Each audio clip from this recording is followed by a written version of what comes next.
Mi esposa pensó que se llevaría la mitad en nuestro divorcio, pero no sabía que la casa no era mía. Gracias, papá.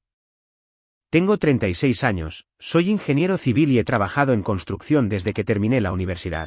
Soy una persona bastante tranquila, siempre he sido lógico y pragmático, y creo que eso me ha ayudado a mantener la calma en medio de la tormenta. Mi historia es algo que parece sacado de una película o una mala novela, pero es tan real que duele. Estuve casado durante 5 años con mi ahora exesposa, a quien llamaremos simplemente ella. Me niego a usar su nombre porque honestamente no se lo merece. No tuvimos hijos, lo cual ahora parece un pequeño consuelo. Nuestra relación comenzó como cualquier otra, llena de amor, risas y sueños compartidos. Nos conocimos a través de amigos en una fiesta en Austin, Texas. Ella trabajaba como fotógrafa independiente y yo estaba en una empresa mediana de construcción, nada espectacular, pero suficiente para vivir cómodamente. Después de un par de años de noviazgo, nos casamos en una ceremonia sencilla. Ambos teníamos trabajos que nos gustaban, pero al año de casarnos, ella decidió que quería dejar la fotografía y dedicarse a descubrir su pasión. No me pareció gran cosa en ese momento porque, aunque no éramos millonarios, mis ingresos eran suficientes para cubrir ambos gastos. Lo veía como algo temporal. Creí en ella y en su promesa de que volvería a trabajar en cuanto encontrara lo que realmente quería hacer. Pasaron los meses y, aunque ella seguía sin rumbo, nuestra vida siguió siendo tranquila. Compramos una casa modesta en las afueras de Austin con una hipoteca pequeña. Bueno, yo pensaba que era nuestra casa. Pronto descubriría que las cosas no eran lo que parecían. Las primeras señales de que algo andaba mal comenzaron alrededor del 3er año de matrimonio. Ella empezó a salir más seguido, a decir que necesitaba despejarse y encontrar inspiración. Empezó a ir al gimnasio regularmente, lo cual en un principio me pareció bien. Siempre la apoyé, incluso le compré ropa nueva y la animé a cuidar de su salud mental y física. No era raro que llegara tarde a casa, pero yo lo atribuía a su rutina de ejercicios y a salidas con amigas. Pensé que todo estaba bien. Aquí viene lo que me hizo abrir los ojos, un recibo de un hotel que encontré doblado en el bolsillo de su chaqueta. Recuerdo que fue un domingo por la mañana. Ella estaba todavía dormida, y por alguna razón, decidí recoger la ropa que había dejado tirada en el suelo después de salir la noche anterior. Al sacar el recibo, sentí que el mundo se me iba de las manos. El recibo mostraba una habitación en un hotel caro en el centro de la ciudad. La fecha coincidía con una de las noches en las que, según ella, había salido con amigas. No dije nada al principio. No porque no quisiera confrontarla, sino porque sentía que necesitaba estar preparado. Mi naturaleza pragmática tomó el control, necesitaba pruebas, necesitaba respuestas claras antes de perder la cabeza. Así que empecé a observarla de cerca. Me volví como un detective silencioso, prestando atención a cada pequeño detalle. Fue entonces cuando noté su teléfono. Antes lo dejaba por ahí sin preocuparse, pero ahora lo llevaba a todas partes, incluso al baño. Cuando le pregunté de broma si tenía algo que ocultar, se rió y me llamó paranoico. Pero la semilla ya estaba plantada. Un día, mientras ella estaba en la ducha, su teléfono vibró sobre la mesa de noche. No lo pensé mucho y miré la pantalla. El mensaje decía: "Te veo esta noche, hermosa. No puedo esperar". Y el remitente era simplemente, mi estómago se revolvió. Sabía que lo que temía era real. No pude contenerme más. Cuando salió del baño, le mostré el mensaje y le pregunté directamente quién era. Al principio, lo negó todo, diciendo que era un amigo del gimnasio, que no significaba nada, que yo estaba sacando las cosas de contexto. Pero cuando le exigí explicaciones sobre el hotel y sobre sus salidas, todo salió a la luz. Estaba teniendo una aventura con su entrenador del gimnasio. Lo peor de todo no fue solo la traición, sino cómo reaccionó. No mostró ni un poco de remordimiento. En lugar de disculparse o intentar arreglar las cosas, me miró a los ojos y dijo: "Quiero el divorcio". Como si eso no fuera suficiente, continuó: "Y quiero la mitad de todo lo que tenemos. La casa, las cuentas, el auto, todo". Me quedé sin palabras. El descaro y la frialdad con la que lo dijo me dejaron helado. Pero lo que ella no sabía es que la situación no era tan sencilla como ella creía. Verán, mi padre, un hombre que siempre ha tenido un instinto casi profético para proteger lo que importa, me convenció hace años de poner la casa y mis ahorros a su nombre. Me dijo que era una forma de protegerme si alguna vez algo salía mal. Nunca sabes lo que puede pasar en la vida, hijo. Es mejor estar preparado. En ese momento, no pensé mucho en su consejo, pero ahora, más que nunca, estoy agradecido por su sabiduría. Ella pensaba que se llevaría la mitad de todo, pero la realidad era muy distinta. Todo lo que ella creía que me pertenecía, en realidad no era mío. Esa noche después de la pelea, no pude dormir. Me quedé en la sala, mirando el techo, pensando en cómo mi vida había cambiado por completo en cuestión de hora. La mujer con la que había compartido años de mi vida, con la que había soñado tener una familia, ahora me miraba como si yo fuera el enemigo. Y lo peor era que ni siquiera se sentía culpable. Al día siguiente, decidí tomar acción. Llamé a mi papá y le conté todo lo que había sucedido. Él no se sorprendió tanto como pensé que lo haría. Mi padre siempre fue un hombre muy práctico y directo. Lo primero que me dijo fue: te lo advertí, hijo. Uno nunca sabe con quién se casa realmente hasta que todo se va al carajo. Me sentí como un idiota por no haber visto las señales antes, pero al mismo tiempo, agradecí haber seguido su consejo de poner mis activos a su nombre. Mi papá, como siempre, estaba tranquilo. Me dijo que no me preocupara, que legalmente la casa, las cuentas y todo lo importante estaba protegido. Sin embargo, me advirtió que debía ser cuidadoso. Las personas desesperadas son impredecibles, me dijo. Durante los días siguientes, ella comenzó a actuar como si no hubiera pasado nada. Seguía en la casa, usando mis cosas, durmiendo en nuestra cama como si yo no supiera de su aventura. Eso fue lo que más me dolió. ¿Cómo podía alguien ser tan frío y calculador? Lo único que me mantenía cuerdo era la idea de que tenía una ventaja. A diferencia de ella, yo sabía cómo funcionaban las cosas en el ámbito legal y financiero, gracias a mi padre y a mi profesión. Fue entonces cuando le sugerí que si realmente quería el divorcio, podíamos resolverlo de manera amistosa y sin abogados. No porque quisiera ser amable, sino porque quería ver hasta dónde llegaría su codicia. Su respuesta fue predecible: quiero la mitad de todo. No voy a dejar esta relación sin lo que me corresponde. Claro que lo dijo con una seguridad que casi me hizo reír. No tenía idea de lo que estaba a punto de suceder. Aquí está la parte interesante: aunque vivíamos en la casa, yo no era el propietario legal. Sí, pagaba la hipoteca y los gastos, pero todo estaba a nombre de mi padre. El título de propiedad estaba registrado a su nombre desde el principio. Eso significaba que, en términos legales, ella no podía reclamar ni un centavo de la casa. Al día siguiente, me puse en contacto con un abogado que había trabajado con mi familia durante años. Lo primero que hice fue entregarle toda la documentación, el contrato de la casa, los registros bancarios y el acuerdo que había hecho con mi padre. Todo estaba perfectamente en orden. Le expliqué mi situación y le dije que mi prioridad era salir de este divorcio con la menor cantidad de drama posible. Mientras tanto, ella comenzó a mover sus fichas. Empezó a hablar con amigos y familiares sobre el divorcio, pintándome como el malo de la historia. Según ella, yo la había abandonado emocionalmente y no le daba el apoyo que necesitaba para seguir sus sueños. Cuando escuché esto, no pude evitar reírme. ¿Seguir sus sueños?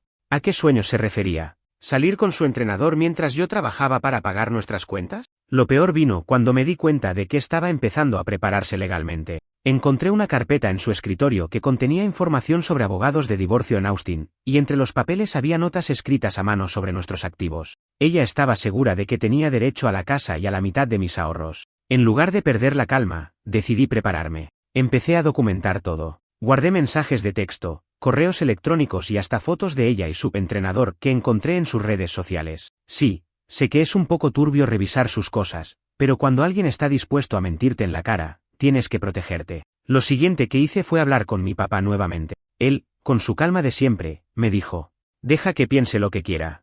Al final, la verdad saldrá a la luz. Decidimos no decirle nada todavía. Dejaríamos que ella siguiera creyendo que estaba a punto de obtener una fortuna de este divorcio. Mientras tanto, yo seguía adelante con los preparativos legales. Lo que no esperaba era lo rápido que su actitud cambiaría. Apenas una semana después de la confrontación inicial, empezó a ponerse agresiva. Sus gritos eran constantes. Se pasaba horas acusándome de haberle robado su vida y de no haberla valorado lo suficiente. Empezó a dormir en el cuarto de invitados y evitaba hablar conmigo, salvo para insultarme o lanzar comentarios sarcásticos. Un día, mientras revisaba mi computadora en la sala, se acercó y dijo: ¿sabes qué? Después de que me quede con la casa y todo lo que me corresponde, tú vas a estar solo, trabajando hasta el día que te mueras. En ese momento, supe que no había vuelta atrás. Ya no estaba tratando con la mujer de la que alguna vez me enamoré, estaba tratando con alguien que estaba dispuesta a destruirme si eso significaba que podía salirse con la suya. Pero lo que ella no sabía era que el tablero de juego estaba inclinado a mi favor. Después de ese comentario hiriente donde me predijo una vida de trabajo solitario, algo cambió en mí. Ya no me dolía, ya no sentía tristeza, solo quería acabar con esto de la forma más rápida y limpia posible. Mientras ella pensaba que me había vencido emocionalmente, yo seguía adelante con mi plan. Al día siguiente, llegó a la casa con un aire triunfante, como si estuviera caminando hacia la victoria. Me soltó casualmente que había contratado a un tiburón de abogado en Austin que le había asegurado que sacaría la mitad de todo lo que teníamos, más alimony. No pude evitar soltar una pequeña sonrisa. Qué bueno que lo resolviste tan rápido. Será interesante ver cómo se desarrolla esto, le respondí, lo más neutral posible. Su reacción fue de confusión. No sabía que ya había contratado a mi propio abogado, ni que él y yo ya teníamos todo en orden. Yo seguía jugando mi papel de hombre desconcertado y derrotado, dejando que ella pensara que tenía todo el poder en sus manos. El día de nuestra primera reunión formal con los abogados llegó. Nos encontramos en la oficina de un mediador. Ella entró con su abogado, un tipo de traje caro con la típica expresión de «soy más inteligente que todos ustedes». Me senté al otro lado de la mesa junto a mi abogado, un hombre mayor, calmado, de mirada sabia y sin mucho que demostrar. La sesión comenzó con lo habitual, discusiones sobre la separación de bienes, preguntas generales, bla, bla, bla. Fue entonces cuando el abogado de ella soltó su primera bomba, creyendo que tenía un as bajo la manga. Nuestra posición es simple. Mi cliente quiere la mitad de la casa, la mitad de las cuentas de ahorro y el vehículo que tienen a su nombre. Mi abogado levantó la ceja, sacó una carpeta amarilla y la deslizó tranquilamente sobre la mesa. Con todo respeto, la casa en cuestión no pertenece a mi cliente. Está registrada legalmente a nombre de su padre desde hace años, como puede ver aquí. El silencio en la sala fue ensordecedor. El abogado de ella hojeó los documentos con rapidez, sus labios apretados. Por primera vez desde que empezó todo esto, vi un atisbo de duda en el rostro de mi exesposa. Parecía como si acabara de recibir un golpe directo en el estómago. «¿Qué es esto?», murmuró, dirigiéndose hacia mí. «Es exactamente lo que parece», respondí con calma. Lo siguiente fue predecible, un intento desesperado de invalidar lo que acababa de ver. Su abogado empezó a preguntar cuándo se había transferido la casa, si había algún tipo de fraude o movimiento ilegal. Mi abogado, con la paciencia de un santo, respondió a todo con pruebas y documentos. La casa estaba registrada a nombre de mi padre desde el momento de la compra. Yo simplemente vivía allí y pagaba los gastos como inquilino de facto. Todos los registros estaban en regla, y no había ni una sola ilegalidad. Mi exesposa se levantó de golpe, claramente furiosa. «Esto no puede ser real, vivimos ahí juntos, he puesto años de mi vida en esa casa». Su abogado intentó calmarla, pero ya era demasiado tarde. Perdió toda la compostura frente a todos, dejando en claro su verdadera naturaleza, una persona acostumbrada a obtener lo que quería sin importar cómo. La mediación fue un desastre para ella. A medida que revisaban las cuentas y demás bienes, quedó claro que yo no tenía mucho que ofrecer. La mayoría de los ahorros estaban en una cuenta conjunta con mi padre, y el auto, aunque estaba a mi nombre, no valía lo suficiente como para ser un premio significativo. Al salir de la reunión, ella me lanzó una mirada asesina. «Eres un mentiroso y un manipulador. Me las vas a pagar». Pero en realidad, todo lo que había hecho era ser prudente. Lo siguiente que pasó fue predecible, ella comenzó a buscar otras formas de atacarme. Como no podía obtener lo que quería legalmente, empezó una campaña de desprestigio en redes sociales y con amigos en común. Me pintó como un abusador financiero, alguien que la había dejado sin nada después de años de sacrificios. En sus publicaciones, decía cosas como: «Ten cuidado con quién te casas. Algunos hombres son expertos en esconder todo para dejarte sin nada». Al principio me preocupó, no voy a mentir. Pero luego recordé lo que me dijo mi abogado. Las personas que gritan más fuerte suelen ser las que más mienten. De todas formas, la verdad siempre sale a la luz. Amigos cercanos comenzaron a distanciarse de ella cuando descubrieron lo de su aventura con el entrenador. Al parecer, su tiburón de abogado tampoco era tan comprensivo una vez que supo que no había dinero que ganar. Un amigo en común me contó que la habían visto en el gimnasio peleando con su entrenador. Al parecer, su gran amor también se estaba desmoronando. Le gritaba que la había dejado sola y que todo esto era su culpa, me dijo el amigo entre risas. Por dentro, no podía evitar sentir una mezcla de lástima y satisfacción. Ella había destruido todo por un capricho, y ahora estaba pagando las consecuencias. Pero esto aún no terminaba. Porque en su desesperación, decidió llevar el caso a juicio, convencida de que podría probar que yo había cometido fraude. No tenía pruebas, no tenía argumentos, pero tenía un ego demasiado grande para aceptar la derrota. Llegó el día del juicio. Para ser honesto, nunca había estado tan nervioso en mi vida, pero intenté mantener la calma. Mi abogado, con esa serenidad que me hacía confiar en él, me dio una última palmada en el hombro antes de entrar en la sala. Recuerda, las emociones no ganan juicios, los hechos sí. Mientras tanto, mi exesposa estaba en el otro extremo de la sala con su abogado, mirándome como si fuera el villano de su historia. Entró con un aire de seguridad que me hizo levantar una ceja, que creía que iba a lograr. Mi abogado me había preparado para cualquier cosa, desde acusaciones falsas hasta intentos desesperados de desenterrar algo inexistente. El juez entró, todos nos pusimos de pie, y entonces comenzó el espectáculo. Su abogado comenzó fuerte, pintando un cuadro melodramático. Ella, una pobre esposa que había sacrificado su carrera para apoyarme, solo para ser traicionada financieramente por un marido calculador. Lo decían con tanta seriedad que casi me convencen, pero entonces llegó el turno de mi exesposa para hablar. Subió al estrado y comenzó su testimonio con lágrimas falsas y una voz temblorosa. Afirmó que yo la había manipulado durante años, haciéndola creer que éramos un equipo, mientras en secreto desviaba todos nuestros bienes hacia cuentas ocultas y poniéndolos a nombre de mi padre. Hablaba como si fuera una experta en finanzas, mencionando términos legales que claramente no entendía, y por un momento, hasta el juez pareció confundido. Pero aquí fue donde todo comenzó a desmoronarse. Primero, las inconsistencias. Mi abogado se levantó con una carpeta llena de documentos y comenzó a desmontar sus argumentos pieza por pieza. La casa, por ejemplo, estaba legalmente registrada a nombre de mi padre desde el principio de la compra, años antes de que ella y yo nos casáramos. ¿Sabía usted que esta propiedad nunca perteneció a mi cliente? Bueno, no exactamente, pero... Segundo, los ahorros. Mi exesposa afirmó que yo había escondido dinero en cuentas secretas, pero mi abogado presentó todos los registros bancarios, dejando claro que el dinero principal estaba en una cuenta conjunta con mi padre, y el resto apenas alcanzaba para cubrir gastos básicos. ¿Puede explicar, entonces, por qué estas cuentas se abrieron antes de su matrimonio? El silencio en la sala era delicioso. Mi exesposa intentó recomponerse, pero estaba claro que su narrativa no cuadraba. Cuando llegó mi momento, me aseguré de mantener la calma y ser completamente transparente. Le expliqué al juez todo, desde el acuerdo con mi padre hasta la forma en que ella había decidido no trabajar. Dejé claro que nunca la obligué a quedarse en casa, que fue una decisión suya, y que siempre fui transparente sobre nuestras finanzas. Entonces llegó la verdadera bomba, las pruebas de su aventura. Mi abogado presentó los mensajes de texto y fotos que ella misma había subido en sus redes sociales con su entrenador. No fue necesario hacer mucho énfasis, las pruebas hablaban por sí solas. El abogado de mi exesposa trató de objetar, diciendo que su relación personal no era relevante, pero el juez no lo vio así. Al parecer, la infidelidad sí importaba en este contexto porque ella había pintado un cuadro donde yo era el villano y ella, la víctima sufrida. Cuando las fotos y mensajes aparecieron en la pantalla, mi exesposa se puso roja como un tomate. Ni siquiera pudo mirarme a los ojos. Por un instante, hasta sentí algo de pena por ella. Mi padre fue llamado a testificar, y como siempre, lo hizo con una calma impresionante. Explicó por qué había decidido registrar la casa y las cuentas a su nombre desde el principio. Le di este consejo a mi hijo porque quería protegerlo.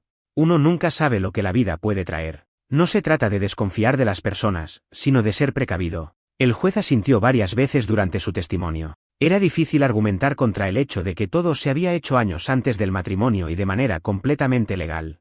El abogado de mi exesposa intentó una última táctica desesperada, insinuó que mi padre y yo habíamos conspirado para ocultar bienes. Pero mi padre, sin perder la compostura, simplemente respondió: todo lo que hemos hecho está documentado. No hay conspiraciones aquí. Después de días de testimonios y argumentos legales, el juez finalmente dio su decisión. La casa seguía siendo de mi padre. No tenía derecho a reclamarla. Las cuentas de ahorro eran intocables. Ella no podía acceder a fondos que nunca le pertenecieron. Lo único que obtuvo fue una cantidad mínima de alimony durante 6 meses, apenas suficiente para cubrir algunos de sus gastos legales. El juez también señaló que su infidelidad y su falta de contribución al hogar habían sido factores importantes en su decisión. Cuando el juez terminó de leer el veredicto, sentí como si un peso enorme hubiera desaparecido de mis hombros. Miré a mi exesposa, esperando alguna reacción, pero solo vi una mezcla de rabia y humillación. Se levantó de su asiento, murmurando cosas que nadie pudo entender, y salió de la sala sin mirar atrás. Fuera del juzgado, mi abogado me estrechó la mano y me dijo: ¿lo hiciste bien? La verdad siempre gana, incluso si toma tiempo. Mis amigos y mi familia me enviaron mensajes de apoyo cuando se enteraron del resultado. Mientras tanto, ella desapareció de nuestras vidas por completo. Escuché rumores de que había intentado apelar, pero sin dinero ni pruebas, su intento no llegó a ninguna parte. Su entrenador del gimnasio también terminó distanciándose de ella. Al parecer, toda la atención negativa había dañado su reputación, y sus clientes comenzaron a abandonarlo. No me alegré de su desgracia, pero no pude evitar pensar que se lo habían buscado. Salí del juzgado con la sensación de haber ganado mucho más que un juicio, había ganado mi libertad. La batalla había sido larga, desgastante, y en muchos momentos, surreal. Pero el veredicto me dejó claro que a veces la justicia hace lo que tiene que hacer, y la verdad, aunque incómoda, siempre tiene el poder de derribar cualquier mentira. En los días que siguieron al juicio, mi vida empezó a cambiar poco a poco. Durante los últimos meses había estado sobreviviendo en modo automático, concentrándome únicamente en proteger mis bienes y demostrar mi inocencia. Pero con el divorcio finalmente resuelto, pude empezar a respirar de nuevo. Por supuesto, mi exesposa no aceptó la derrota con gracia. La última vez que la vi fue justo después del juicio, cuando salió del tribunal hecha una furia. Me contaron amigos en común que intentó hablar con varios de ellos, buscando apoyo y contando versiones aún más retorcidas de la historia. Para ella, yo seguía siendo el villano que la había arruinado. Sin embargo, la mayoría de las personas ya conocían la verdad. El asunto del entrenador del gimnasio no era un secreto, y cuando las pruebas salieron a la luz en el juicio, su reputación quedó hecha pedazos. Su entrenador, por cierto, la dejó poco después. Al parecer, no quería verse involucrado en el desastre legal que ella había creado. Perdió clientes, perdió su empleo en el gimnasio y desapareció de la escena. Mi ex esposa, mientras tanto, volvió a vivir con sus padres. Su nueva vida nunca llegó, y por lo que supe después, seguía saltando de un trabajo temporal a otro, incapaz de encontrar estabilidad. ¿Fue justicia divina? No lo sé. Pero me di cuenta de algo importante: las personas que construyen su vida sobre mentiras y egoísmo, tarde o temprano, se derrumban. Por mi parte, decidí enfocarme en reconstruir mi vida. Durante el proceso de divorcio, me había dado cuenta de que había sacrificado más que dinero o tiempo, había perdido la capacidad de disfrutar mi día a día. Mi rutina se reducía a trabajar y preocuparme por lo que ella haría a continuación. Pero eso había terminado. Volví a conectar conmigo mismo. Empecé a salir más, a reconectar con viejos amigos y a hacer cosas que me gustaban pero que había abandonado. Descubrí un grupo de senderismo en Austin y comencé a pasar mis fines de semana explorando parques nacionales y rutas que nunca había conocido. Resulta que estar solo en la naturaleza, lejos del caos de la ciudad, fue la terapia que necesitaba. Retomé mis finanzas personales. Mi padre y yo nos sentamos a revisar todos los números después del divorcio. Aunque había sido una batalla difícil, el acuerdo financiero que él me ayudó a estructurar me dejó en una posición sólida. Empecé a ahorrar agresivamente, retomé inversiones y puse todo en orden para asegurarme de que jamás volvería a estar vulnerable en una situación similar. 3. Aprendí a confiar de nuevo, pero con cuidado. No voy a mentir, el divorcio me dejó una herida emocional profunda. Durante un tiempo, la idea de volver a confiar en alguien me parecía imposible. Pero conforme pasaron los meses, me di cuenta de que no podía culpar a todas las personas por los errores de una sola. Empecé a abrirme poco a poco, a conocer gente nueva sin expectativas, simplemente disfrutando del momento. Un año después del juicio, algo interesante sucedió. Me encontré con alguien mientras asistía a un evento organizado por mi empresa. Era una conferencia de ingenieros en Houston, y ahí conocí a una mujer llamada Laura. A diferencia de mi ex, ella era trabajadora, directa y tenía una energía contagiosa. Pasamos horas hablando de nuestras vidas, nuestras metas y hasta de las cosas más tontas, como películas de los 90 y bandas que ninguno de los dos había superado. Lo gracioso es que al principio no estaba buscando nada serio, pero Laura era diferente. Ella entendía el valor del esfuerzo y no tenía miedo de decir las cosas como son. Con el tiempo, empezamos a salir y a compartir más momentos juntos. Lo mejor de todo es que nunca sentí la necesidad de ocultar lo que había vivido. Le conté mi historia desde el principio, cómo había pasado por uno de los momentos más difíciles de mi vida y lo que aprendí de todo eso. Laura no solo entendió, sino que me admiró por cómo había manejado la situación. Me hizo darme cuenta de que las experiencias difíciles no nos definen, pero sí nos transforman.